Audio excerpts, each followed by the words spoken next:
Kobaran api terlihat di warga Pulau Batoa di sekitar perbukitan sejak Selasa pagi. Cuaca panas disertai angin kencang membuat api cepat menjalar dan membakar hutan dan perkebunan kelapa serta jambu mete warga. Kobaran api yang mendekati permukiman membuat panik warga yang berupaya memadamkan api menggunakan ranting pohon.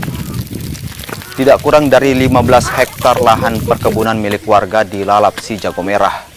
Tidak adanya sumber air hingga menyulitkan upaya pemadaman yang dilakukan warga.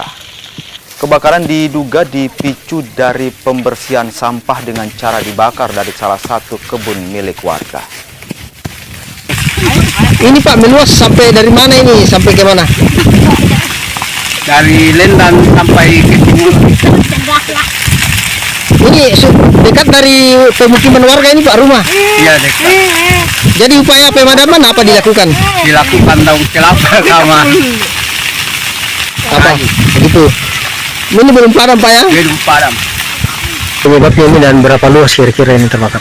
Penyebabnya belum kita tahu pasti apa penyebabnya ini.